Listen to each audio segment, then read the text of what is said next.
Welcome, everyone, to the 30-minute Midas Touch from beautiful Dyersburg, Tennessee at the Herb Welsh WrestlePlex. Now, here is, pound for pound and inch for inch, the best of the best in professional wrestling today. A wrestling genius worth his weight in gold. The Golden Boy, Greg Anthony. Ladies and gentlemen, welcome to the 30-minute Midas Touch. I am your host, the Golden Boy, Greg Anthony, and with me, as always, is my co-host. He is Miro's favorite wrestler. Oh! Mark Tipton. Well, thank you so much for that one. I appreciate that one a lot. The Miro, the reigning TNT champion, certainly trying to step out of his WWE shadow now that he's with AEW, and thank you for bringing that up, because that does kind of lead us into the subject of this week's edition of the 30-minute Midas Touch podcast. And it's something that I'm personally really enthused about, and I was excited about, because, as always, I approach this as a wrestling fan. I am first, foremost, and always a wrestling fan, and I look at it that way always. And so for me, I've said before that I consider professional wrestling to be the ultimate audience participation event. And for approximately a year and a half, 16 months, whatever it may be, we've had and where the national companies, for the most part, have not had a full live audience to participate. And so I'm really excited, because kind of an unofficial title of this podcast, I'll call it On the Road Again. Because what we've had happen is the national touring professional wrestling companies have gone on the road again. And what we'd like to talk about in particular this one is AEW's initial return to the road when they visited Miami for what they called AEW Road Rager. Yeah, I mean, and just like everyone else, of course, I'm not a fan of AEW. We discussed that before, but it's fun to see a crowd again. You know what I mean? It's fun to see that reaction. And so with this show, I went into it with an open mind, and, let's just kind of go through it and see where it takes us. All right. Well, to start off the show, they started what I thought was an interesting way. They started with a strap match. We had Cody Rhodes taking on QT Marshall in a strap match. Did you have any opinion on this match in general? Yeah, like I'm sure QT is I know he's really technical and he's a good hand and stuff like that, but he is not a main event guy at all. And I think if Cody's going to be the whole thing with Cody is he's not going to be champion, but he's going to be a focal point. He's going to be like Kurt Angle was, there for a while in WWE after he'd been champion and stuff like that. He was a feature part of the show every week. So if Cody's going to be the feature of a lot of things, then he has to have someone of equal caliber to work with. Like I said, QT, good, serviceable, whatever you want to call it, but he's not going to have the heat. He's not going to have the reaction. He's not going to have the momentum behind stuff like that. And the strap match itself, it was fine, and they did a lot of stuff that I myself have done in strap matches. But another thing was they forgot, they didn't think hard enough about how that all works, right? There was a lot of situations in that match where they shot him off, and the rope and the strap was tangled up on somebody, and it was in an odd spot, and it could have hurt somebody. It could have made things really, really bad. That's one of those things you just kind of got to plan for. There's certain things you just can't do in a strap match because you're tethered together. So for me, I just felt like they were. I think they were trying to do the greatest hits of strap matches, which makes sense. But at the same time, I don't think either one of them have really been in enough strap matches to really know where to go with it. I've been in maybe 10, I think, or something like that. So I bet I have more experience in strap matches than they do. Well, that's entirely possible, and I do appreciate your points you're making there, and that's the thing I thought is I would have to.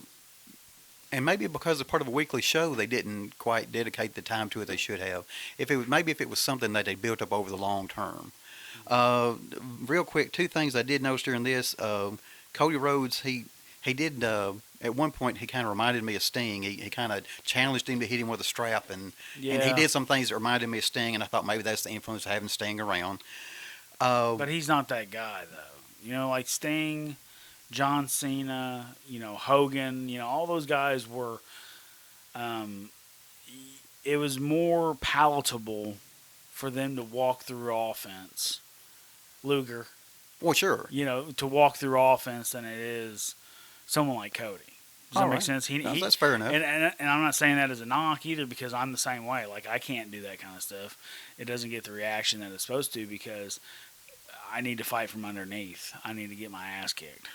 And, well, let's say a Brian Cage type individual could do something like that. Would that be fair? If Brian Cage actually worked big. Yes. And that's the problem with him, is that he doesn't work big. He tries to work like the 170-pound guys. Well, they've already got a whole roster full of 170-pound guys. Why don't you be the big jacked motherfucker that throws everyone around? All right. Well, as a quick note, I'm going to slide in. During this match, there was a point where the lights went out for a moment, and then they came back up. And I really appreciated that in hindsight. Yeah. We will hopefully get to that soon, because that was one of my highlights of the evening. The next we had, we had the Spears, a little highlight of Shawn Spears hitting Sammy with a chair from the previous week. Just kind of carry on that situation between the two. Then we had an interview segment from the AEW World Champion, Kenny Omega. Did you want to say anything in particular about this promo? And it's the same stuff. It's so unrealistically over the top. I mean, there's been plenty of over top stuff in wrestling that worked. Vince McMahon's walk to the ring is a prime example. Right, and it's famous. But it's when you're doing it over the top for the sake of just doing it over the top, that it becomes a trope. As one of Cody likes to say, a trope. So I don't like Kenny Omega anyway, but I really don't like this version of him either. Right. Because to me it's like they're trying to put lipstick on a pig. They're trying to tell him that, this is a top guy, this guy is just as good as anyone else in the business, and he's not. All right. Well, sometimes it feels like he's playing a role rather than being himself. Exactly. And that's it has to come off genuine. There are a couple of individuals in this company that do that for me, and then there are a couple that are not, and I hope to kind of get to praise the ones that are not. But also on that too, Jim Ross got in trouble, a month ago or whatever it was, for saying that Randy Orton was the best wrestler in the world right now, and everybody kind of jumped on his case about. Why isn't it Kenny Omega? You work for AEW, that all kind of stuff. He's supposed to be the company man. Right. And then, so when Kenny Omega comes out, Jim Ross exclaims, "The greatest professional wrestler walking the planet." You know what I mean? And that's what I've been talking about. Indicative of Jim Ross is he's tongue in cheek burying everybody, and they don't even realize it. When the referees don't care if there's fucking tags going on in a tag match, he'll say stuff like, the referee's really lost control of this one. He needs to get order. Right. And that keeps Jim Ross's credibility as the storyteller and the announcer on the microphone. Right. He's not ignoring what's happening. No. He's saying all the things that he actually believes. Like, what are they gonna have to do to get a win here? Stuff like, just like little bitty stuff. And that's what I'm saying. If you listen to his commentary, it's a thing of beauty, really. All right. Well, if I could interject real quick, one of the things that appealed to me about this was Kenny arguing with the crowd, which thrilled me just because, oh yeah, we've got a crowd, and the crowd was arguing with Kenny back and forth, which I appreciate. And then I guess one thing we can assess about this, whether you thought this was good or not, when Hangman Adam Page's music hit, Kenny did attempt to, get the look on his face and kind of acknowledge. Sell it. Was it credible to you? Or, I thought, well, he's trying anyway. He's trying, and he acknowledged this is a challenger. This is a threat. Yeah, that's kind of thing too. Like, at least it wasn't like nonchalant wrestling is just kills me, right? The guys like Kevin Owens, where the guy says, I'm gonna come down there and beat you up, and then Kevin Owens goes, you couldn't do that. Doesn't matter, Just nonchalantly, everything. So nonchalant doesn't work in professional wrestling. So especially, I hate it when the guys go, well, tonight you're going to go one-on-one with, we'll say The Undertaker, just because that's the line, Sure, right? it's the One-on-one with The Undertaker. And then someone goes, pfft. Imagine what would happen if someone did that. Like, they just kind of, smirked it off or whatever. You know what I mean? Like, well, you've just destroyed your own segment. Yeah, exactly. So you have to put over everything and everyone, especially if, like I said, Kenny Omega is this, champion that he doesn't really want to fight the real up-and-coming challengers. He's trying to hide away and keep the title as long as he can. And Adam Page comes out and the whole crowd, Right. I'm not a fan. I like Adam Page a little bit. I don't like cowboy shit just because it's, right. cussing. It's vulgar. Yeah. It's too vulgar. I think it's way too vulgar for a national professional wrestling company that's trying to expand as much as they can. I think that's kind of stuff that if a potential sponsor watched the show, might go, I don't think I want to be associated with that. And I could understand that. It's one of those things I think they're doing just to kind of say, hey, this is something you'll never see on WWE. Yeah, let me rephrase that too. It's not that I don't like cowboy. The saying itself is it's fine. a cool phrase. It's a cool phrase. I'm gonna do cowboy shit. Right. That's a good thing. I'd love to hear it in a R-rated movie, but I don't want to hear it on wrestling at 8 o'clock. Right. Time and place for everything. I think that's fair.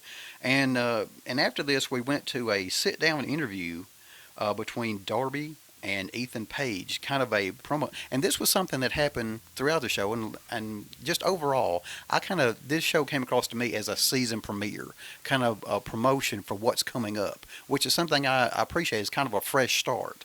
But this was a sit-down interview with JR involved, and allowing Darby and Ethan Page to set up their coffin match for the next week, which, as you know, I've said next week are most often repeated words. Yeah. Did you have any impressions on this? I just felt like it was, I don't want to say phoned in, but it didn't come off genuine either. It came off like they had a script or, someone was in their ear, this is what you need to say.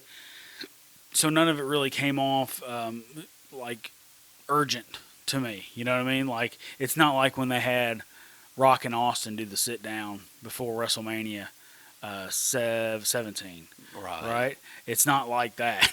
You know what I mean? Like, there was palatable tension between Rock and Austin. Like, I could give two shits about, those two guys. I mean, I just didn't feel like they didn't. I don't think they did their job in selling it. All right. I guess when I looked at this, I thought it almost felt like they were searching for a backstory to set up their match coming up the next week. They felt they needed a storyline between the two to get to this coffin match, and it was kind of like they were trying to fill it in retroactively, maybe. Yeah, and and they don't understand that, but they diminished themselves. Like, I think at one point Darby Allin was talking about how Ethan Page only worked in one town, or was in the same place for 10 years or something like that. That was a part I didn't like. So I get to be the negative one on this one. I didn't like it because you had Ethan Page, who you want to portray as the villain in this situation, and he basically was criticizing him for kind of being a family man. He mentioned that he got married and had a kid, and things that... That's a good point. Things that I generally don't like to hear about heels. Right. If they have those things, that's wonderful, but I don't want to hear about it during the course of the show. Yep. And he brought that up, but basically... And he brought it back around trying to say he was satisfied being a big fish in a small pond was the kind of thing, that he didn't have the drive that Darby does. Right. Which still, to me, coming from the presumed babyface in the situation, didn't appeal to me either. Well, yeah, it doesn't sell either one of the guys. I mean, so what you're telling me is that that the guy with no drive has a guaranteed contract in one of the major wrestling companies in the world, and he's fighting you. So what does that say about you and your place within the company? Right. You know what I mean? So he's beaten you probably. I'm sure he's beaten him before, right? I'm sure there's. In the Yeah, in the build up to this. Yeah, and, yeah, that's and what I was kind of thinking. yeah the back That's and what I'm forth. saying. So you've already been beaten by this guy, but this guy wasn't Right. good enough to get out of one town, but he's good enough to beat you, and you're supposed to be a worldwide superstar. Right. It doesn't compute. You have to think about things in a logical way. Right. That's why I always say you have to build everyone up, and then tell why you're still going to beat him. You know what? He's tough. He's the greatest thing since sliced bread. But you know what? He always takes a shortcut. You know what I mean? And that's going to be his downfall this Thursday night. That kind of thing. All right. Well, up next, we went back into the ring, which I always appreciate because it is ultimately a wrestling show as much as this was about promoting things coming up. We had a 6-man tag featuring FTR along with Wardlow. At ringside, they had Tully Blanchard, and they were taking on Santana Ortiz and Jake Hager with Conan joining them at ringside. Right. Did you have any particular impressions of this, or did it stick out? It seemed like a continuation of the Inner Circle and the Pinnacle. Yeah, it's just... It was, well, I'll put it this way. I did enjoy it because I like the pace of this match, and you may disagree with me. When you have a 6-man tag, just because of the number of people involved, they can really keep up the pace, and that's something that, as a fan, I enjoy watching. Is that fair? Yeah, absolutely, and that's the way it's meant to be. Like if you got a 6-man tag and it's got 10 minutes, it's going to be moving, or it should be. Sure. You know what I mean? But if you've got a 6-man tag and it's got 20, 25 minutes, then we can spend some time in some holds and sell and things like that. So, and like I said, I love FTR. I think I think they're if probably the greatest tag team going today. Obviously, they use a lot of that old school stuff and they try to make everything make sense. And I just wish that they had I want to say a bigger role, but I think they should be the heel champions on top. Right. You know what I mean? Like, and carrying that tag division besides the Young Sucks. Okay. A little Freudian slip there. Yeah, sorry. Is that what they? Well, okay. In any event, I do. Well, that could be an instance where we've talked about wrestling politics, and ultimately, the two people we were talking about are EVPs, and that does carry some weight, obviously. Because they're in charge of the tag division. And so they Kenny Omega's in charge of his segment, and then Cody's in charge of his segment, and then. And I'm sure we would never hear, but I wonder how FTR feels about this situation. Because they really did feel like they didn't get a chance to shine, so to speak, in WWE. That was clear to me. And so I wonder if they feel like, hey, we're back in the same old situation. I wonder if that crosses their mind. Maybe. Or maybe they're just at the point now, let's collect all the money we can and worry about the shit later. I mean, that might be part of it, too. It's just one of those curious things. Obviously, I never expect to hear from them on say a word if they were, but it's just something that crossed my mind that is interesting to me. Next, we go back to a promotion segment, so to speak. This involved Moxley, and I won't say Mox, but John Moxley, who is the IWGP United States Champion at the present time, and they were kind of promoting an upcoming defense of that title against Machine Gun Carl Anderson. I thought this was really well done. Do you have any particular opinion on the idea of having other companies' championships defended on your show? It works in situations like this because AEW is still a relatively new company, and IWGP is more well known in the wrestling business. All right. So it helps AEW for them to do that. Now, would we want to, if there was a lesser company than me around here, right, would I want to feature one of their titles on my show? No, not at all, because why would I? It holds no benefit for me to put them over and give them the rub, that kind of thing. But this is actually a situation where it's probably going to help both parties. All right. Well, yeah, and I'm thinking about it. It's the kind of thing I don't remember WWE doing at all.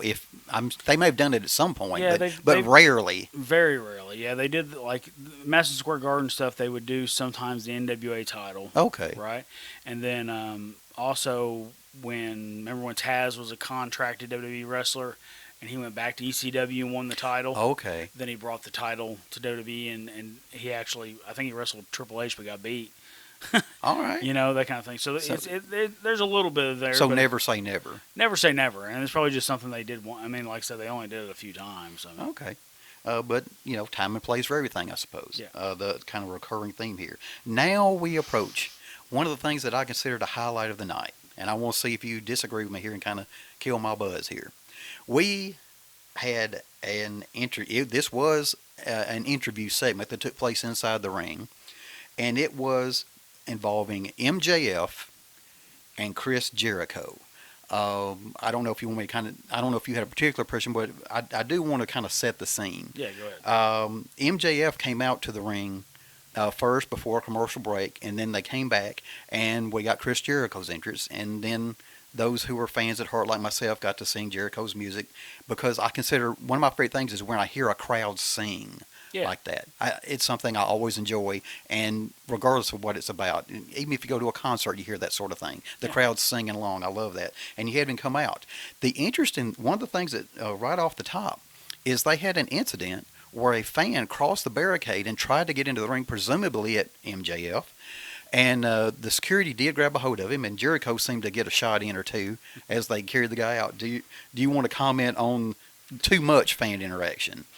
Yeah, I mean, and we have our bumper at the beginning of our shows here. It says, "Hey, don't throw anything towards the wrestlers. Don't touch the wrestlers. Stay on the outside of the guardrail." That kind of thing. And that's just common sense, but it needs to be said. You know what I mean? It's never a good idea for a fan to try to get physically involved during one of these shows. It's just going to end badly for you. Right. Because even if I'm wrestling a guy that we don't like each other, and that happens, we're going to team up and beat the living hell out of whoever it is. You understand? And it just comes back to, and there's certain situations too. Like we always talk about, like the ring is ours, but the floor is theirs. Does that make sense? So like you don't do a lot on the floor because you're giving people an opportunity to get involved, to do something like that. Yeah. So like, to protect yourself a lot of times, that's why we try to keep most of the stuff in the ring. Right. And only on the rare occasions where it's necessary. Or at least inside the barricade, so to speak. Yeah, something like that. And that's just as for the sake of everybody. If it could potentially obviously spin out of control and have terrible anything can consequences. go wrong at a wrestling show, and it's the unpredictability of it is one of the scariest things as a promoter, because literally anything could happen. Okay, well now I want to talk about part of what made me so thrilled about this. After I got through with the entertainment of the fans being involved in Jericho's entrance, and then seeing the fan, as much as I understand the serious nature of fans getting involved, it did my heart good.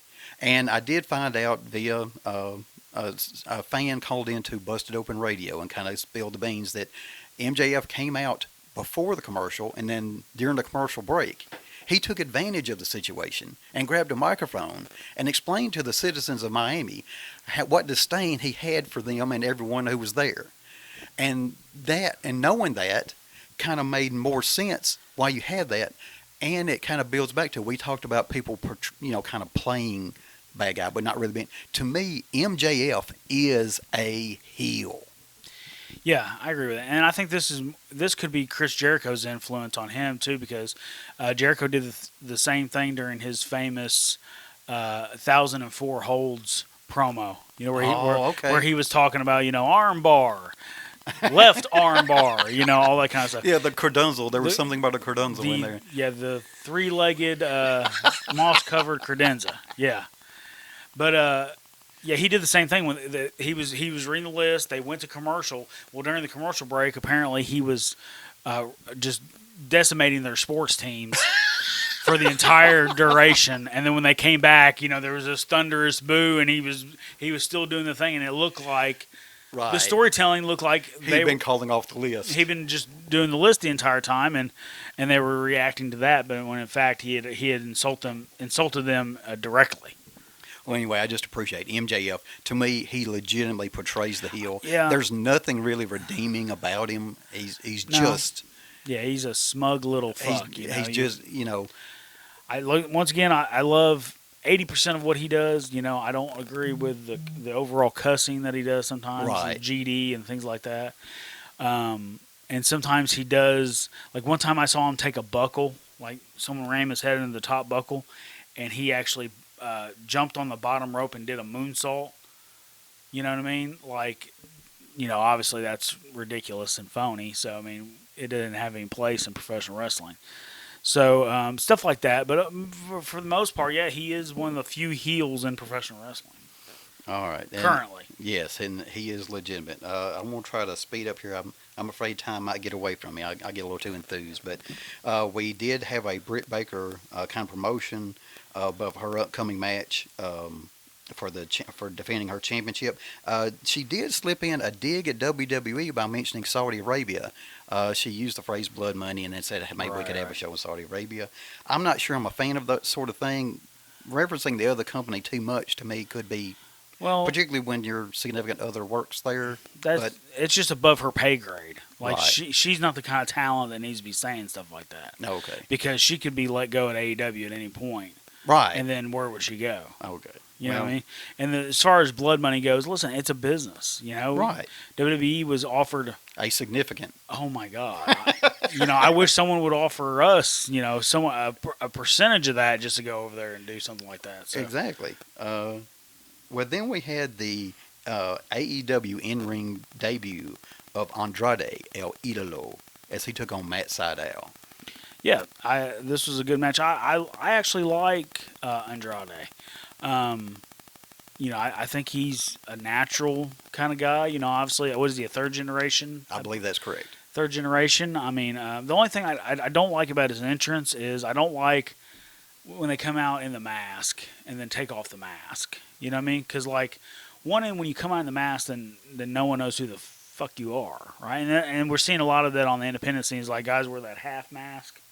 There's so many guys that wear that, and it's like they put you on posters like that, and you're like, well, who is it?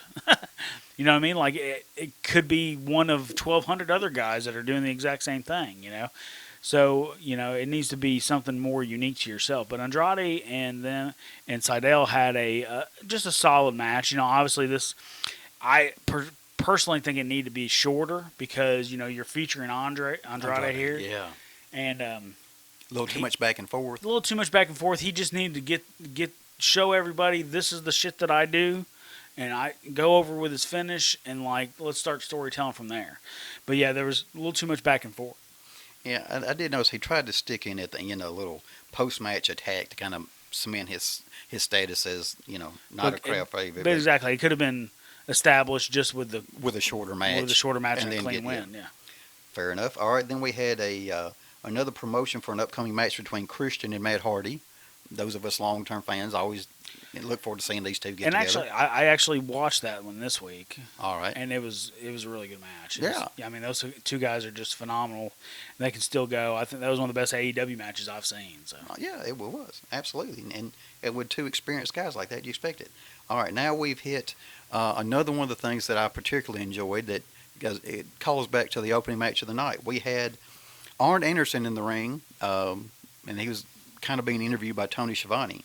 And just after Arn had barely gotten a few words out, the lights went out, as they had in the opening match when Cody and Arn... And the announcers, the first time it happened, the announcers said, hey, we've been having technical difficulties tonight. Right. That kind of thing. And they reiterated that when it happened this time. Oh, we're having technical difficulties. So everyone believed it. And then, when the lights came back up, there was a mysterious figure in the ring along with Arn Anderson. And it was formerly known as Aleister Black, but that name is no more. Right. We've gone away from that. He was known as Tommy End for some time. But now, Malachi Black. Okay, so this is why I don't like Excalibur. Yes. Because he doesn't think about things in reality, right? So, Aleister Black comes out. Right? Someone said it's Aleister. Did they say Aleister? No, Tommy End. They called him Tommy End, which was his independent. Independent name. Tommy End. Oh, that's not Tommy End. That's something completely different. That's Malachi Black. Well, how the fuck did you know that? Right? That completely kills any suspension of disbelief that he was a surprise. Right. You know what I mean? And this isn't just AEW, but I saw this happen 25 years ago on WCW, right? Fit Finlay jumped the rail and beat up Steven Regal. Right. Right? And Tony Schiavone's going, well, who is this guy? I don't have any idea who this guy is. What's he doing? You know, that kind of thing, right? And then he goes, I'm Fit Finlay, and I'm here to, you know, whatever, right? And then Schiavone goes, Dave Finlay. Oh. Like you just said, you didn't know who he was, but you know his Jesus name. You know his his government name, his Christian name. So yeah, it's one of the callback to that. Like as far as Malachi Black goes, or Alice or whatever, Tommy N, whatever you want to call him. Like, I mean, it's still too far fetched. You know what I mean? Like they're trying to play off that he got his eye taken out and like he's got this weird whatever. And I know they did that thing the day of where he was in the mental institution. And did you see that or hear about that? I don't suppose I saw that, but okay, it was on his end. Like he did it on his own social media. So it was like he was in a mental institution. Apparently he'd been having he'd been there for 5 years, which is the amount of time he was in WWE. Yes. And then like, it was all this, blah, blah, blah. And then he escaped. Okay. Right. And that led to this, but no one, that's too intricate. You understand? Like that's not going to relate. I mean, it's okay to have stuff like that, but you can't rely on people to know that to tell your stories. No, don't have something. No, TV should be the first place anyone saw him. Yeah. That's frustrating. But I will say and you did mention, I love this. For me, it was a surprise. I was not aware of anything beforehand. And the surprise factor, and I thought the audience gave you the way to go. They shouted, Tommy, Tommy. They knew his independent name, and they called him Tommy N. Just call him Tommy N, and then have him tell you, I am now known as Malachi Black. Right. It wasn't... that was frustrating, but no, Excalibur, and I'll see if you feel this way, I got the impression that he is someone who, really gets into the background and knowing all these things, and he wants everyone to know that he knows all these things. Yeah, but he's not Mike Tenay either. I mean, like, Tenay used to tell stories, but he was telling, like, facts. Right. You know what I mean? Like, stuff that would actually help you determine, when he would explain Lucha Libre to everybody. Oh, they had a hair versus mask match that sold out Mexico City. At Triple Mania or whatever. Yeah, whatever. And he would know all about it. Right, but like you said, he's trying to, like I said, it's ass backwards storytelling. Right. You know what I mean? So just the same thing with him trying to, and we always harp back on this, but the Chris Statlander shit where he was trying to put over she was an actual alien. No. You know what I mean? I think she may abandon that part of it because when I saw her last, I mean, she wasn't doing. Yeah, and I just want to say, hey, basically, he's still, he's at least at the national level, he's still of a new entity. So maybe over time, some of these things will come across to him. And well, that's the thing. This guy's been running his own shows for 20 years. I mean, how much more experience do you need? You understand? And that just goes to the fact that. It's always been the blind leading the blind. This whole new era of guys that are trying to reinvent the wheel. Well, here's a prime example of it right here. All right, we did have a promotion for a match between Ricky Starks and Brian Cage, the aforementioned Brian Cage, which went by really quick. And then we had a mixed tag team match, not intergender, which I appreciate. I'm not a fan of the intergender myself, but the Bunny and the Blade versus the aforementioned Chris Statlander and Orange Cassidy. Okay, so let me make sure I get this right. I think the Bunny gave Statlander like a German suplex off the top or something big. Yeah, it was a big thing. It was a big thing, right? Mm-hmm. And then she went and tagged out. Yes. That's... Right. Yeah. That doesn't make any sense, right? Because the whole point is to win the match. And when you tag the guy in, the other guy has to come in. That means the girl is not legal anymore. And like it's just simple rules like that are completely missing from AEW that help with that storytelling. All right, I think I may have, if I remember right, and I stand to be corrected, I think that the Blade had attacked Orange on the outside and had him down, and the idea... Yeah, they tried to put over, like, the idea was going to be... he was more in jeopardy than her, but she was laid out in the middle of the ring. Where you could have went for a pin. Yeah, exactly. And they were trying to get a count out on Orange on the outside. Maybe it is a stretch. Yeah, put the pin on her first, 1, 2, kick out, oh shit, go tag the guy in. Now he tries to get the win on the guy we attacked on the outside. All right, then we had a very quick kind of a promo segment. The leader of America Top Team, the MMA camp, whatever, he came out and basically got destroyed by Lance Archer. Yeah, but he cut probably the best promo on the whole show. Yeah, you know what I mean, that guy, he's been on MLW and Yes. a couple other things like that too, and I think he gets it. And apparently, I heard that he's actually one of the biggest belt collectors. Like, he actually has ring used championships from the territory days. Okay. You know, that kind of thing. So I think he's a huge fan of wrestling. He knew what to do, man. He got under everyone's skin. He basically said AEW's the shits, and like Tony Khan wanted me to come look at this. Well, I did, and I'm not impressed. It's crap, you know. And like then Lance Archer came out and made the comparisons to Florida Championship Wrestling, which made sense at the local level. Absolutely. All right, and then we get to the main event of the evening, which was a street fight featuring the Young Bucks versus Penta and Eddie Kingston.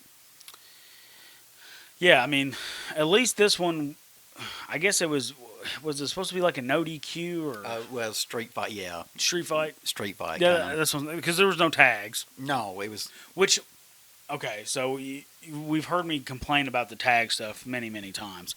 So, like, at least this match wasn't supposed to have tags, as to where the other matches are supposed to have tags and they still don't. No, it's just a brawl. Just a brawl. And while we're on the subject, too, you know, if I've never explained part of the Young Bucks thing, is the Young Bucks started this thing where if you're brothers, it's okay to have a random other tag name, right? But that's... Okay, think about professional wrestling, for instance. Okay, think about all the tag teams in professional wrestling. Okay, now think about how many of them are actually brothers. It's gonna be a low percentage. Relatively few. Relatively few. So if it's so few of a number, why wouldn't you capitalize on that? Because we've for decades, century in wrestling, we've created family members and relations to help get other people over and stuff like that. And here you have a legitimate relation, you know what I mean? And you're choosing to, you know, put over a name like the Young Bucks or something like that rather than where we had the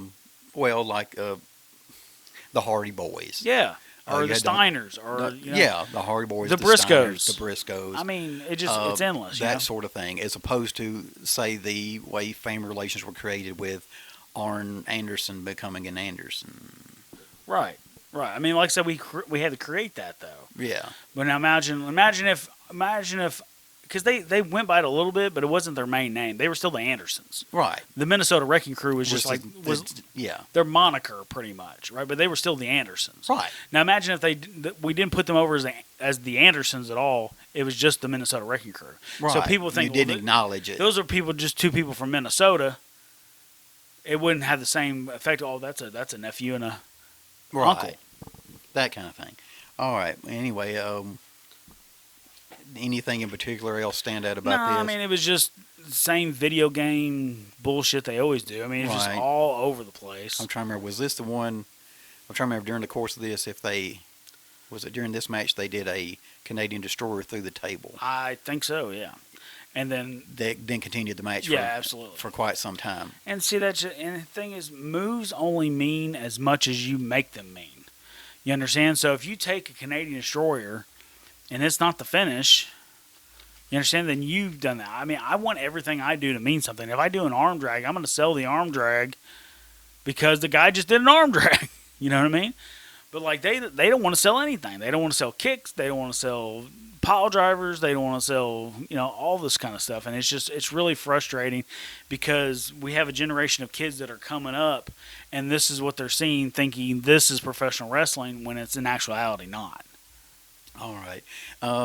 All in all, I still had a very positive opinion of it coming out, just because I mentioned some of the things, the highlights, and I thought it was a good way to get professional wrestling back on the road. Yeah, absolutely. But once again, we are over time. We're almost at 40 minutes again. So, so for myself, the Golden Boy Greg Anthony, and my co-host, Miro's favorite wrestler, Mark Tipton, thank you. and goodbye.